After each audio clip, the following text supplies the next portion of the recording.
NIA headquarter Delhi ले गए हैं। जराये के मुताबिक कन्हैया लाल के कत्ल को अंजाम देने वाले मुलजमीन रियाज और गौस मोहम्मद को गिरफ्तार किया जाएगा, फिर पूछताछ के लिए दिल्ली लाया जाएगा। वाज़ेह रहे कि कत्ल केस की जांच एनआईए कर रही है। इस मामले में एनआईए ने एफआईआर भी दर्ज कर ली है।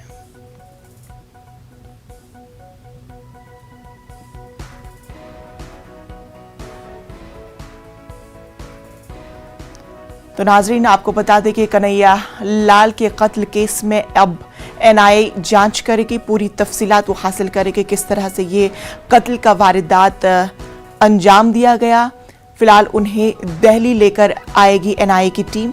जराये के मुताबिक कन्हैया लाल के कत्ल को अंजाम देने वाले मुलजिमीन रियाज और गौस मोहम्मद को गिरफ्तार किया जाएगा, फिर पूछताछ के लिए दिल्ली लाया जाएगा। तो मजीद तफसीलात हम हासिल करेंगे अपने नुमाइंदे शंकर आनंद से। शंकर आनंद, अभी की इस केस के ताल्लुक से ताज़ा तफसील चाहेंगे, चूंकि अब एनआईए इसमें पूरी तरह से तफ्तीश करेगी। देखिए, केंद्रीय जांच एजेंसी एनआईए की टीम इस मामले की तफ्तीश कर रही है और दोनों हत्याकांड को अंजाम देने वाले दोनों आरोपी इस वक्त में उदयपुर में हैं।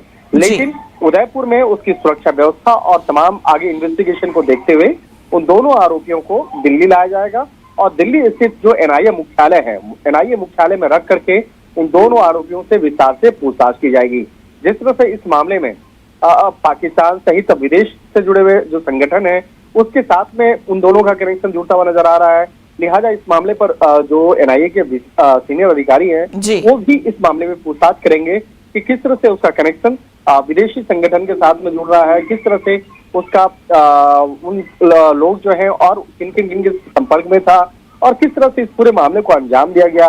क्या ये सिर्फ एक इमोशन में आकर के एक भावनात्मक एक तौर पे इस मामले को अंजाम दिया गया या एक इन दोनों के पीछे कोई एक संगठन की भूमिका रही थी, वो भी इस मामले पे काफी महत्वपूर्ण है। लिहाजा इन तमाम अलग अलग जो एंगल्स हैं, अलग अलग जो पॉइंट्स हैं, उसी को आधार बनाते हुए दिल्ली में ला करके उन दोनों से पूछताछ की जाएगी। जब दिल्ली लाया जाएगा तो ये भी कोशिश की जा रही है कि उसकी सुरक्षा व्यवस्था काफी पुख्ता हो और इसके साथ साथ दिल्ली लाने के दौरान इस मामले की भनक किसी को भी नहीं लगनी चाहिए।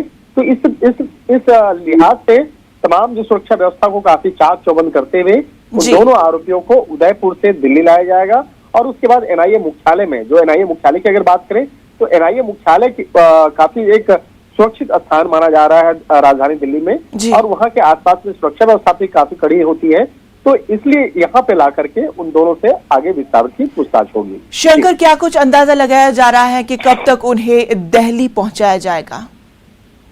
देखिए, एनआईए के जो हमारे सूत्र बताते हैं कि आज देर शाम तक उनको लाया जाएगा, क्योंकि अभी दिन में जो है पूछताछ की प्रक्रिया वहां पे चल रही है। वहां उदयपुर में अभी ज्वाइंट इंट्रोगेशन जो है वो बकायदा चल रहे हैं।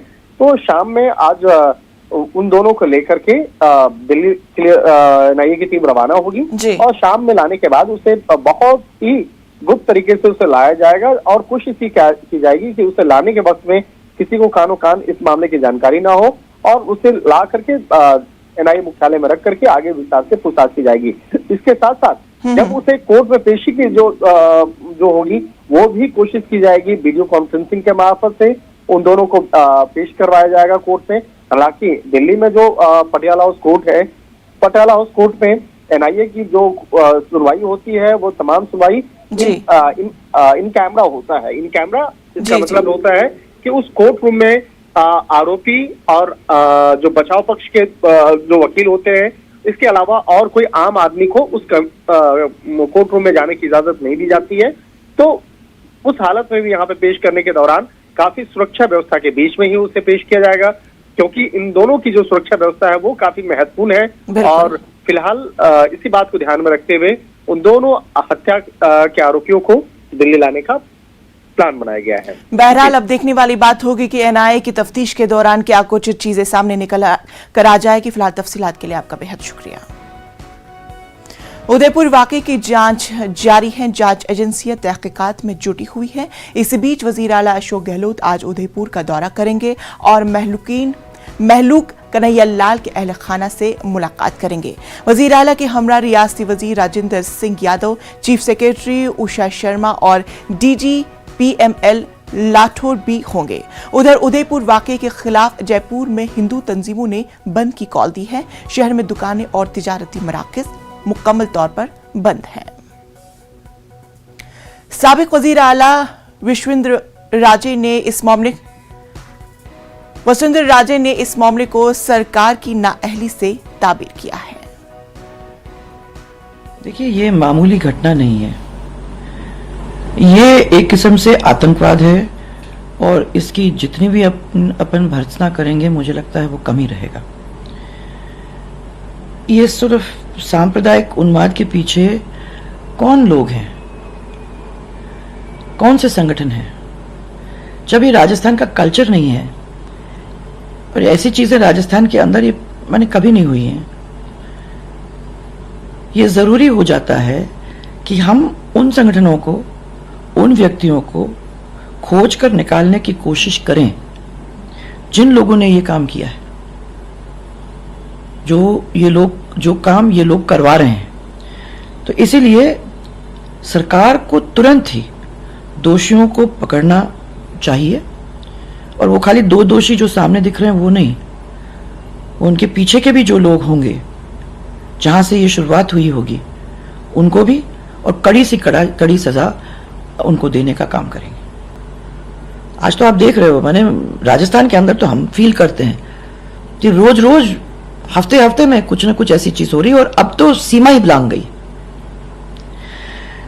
ये मिसगवर्नेंस, एक पॉलिटिक्स ऑफ नेगेटिविटी समझो, और अपीजमेंट की पॉलिसी, तुष्टीकरण की पॉलिसी, और a total lack of sensitivity on the part of the ruling government है मेरे हिसाब से। तो नाज़रीन, खबरों का सिलसिला जारी रहेगा, लेकिन वक्त हुआ छोटे से वक्फे का।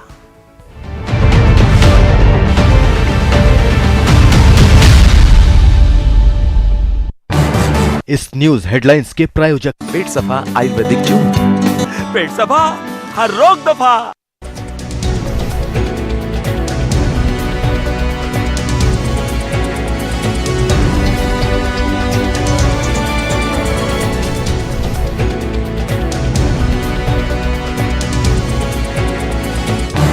इस न्यूज हेडलाइंस के प्रायोजक पेट सफा आयुर्वेदिक जूस। पेट सफा, हर रोग दफा।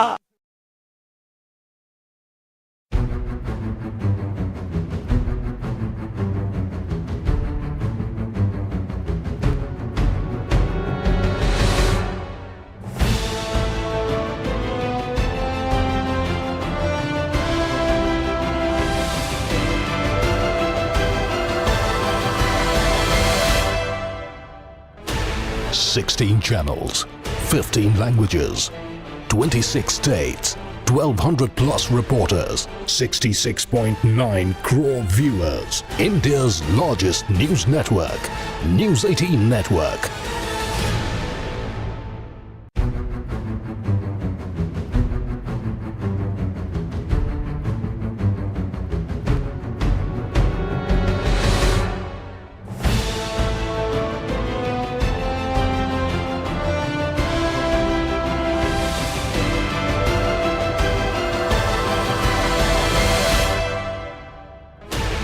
Sixteen channels, 15 languages, 26 states, 1,200 plus reporters, 66.9 crore viewers. India's largest news network.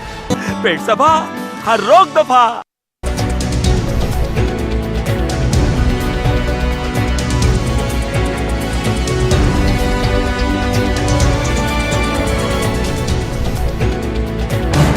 इस न्यूज हेडलाइंस के प्रायोजक पेट सफा आयुर्वेदिक जूस। पेट सफा, हर रोग दफा।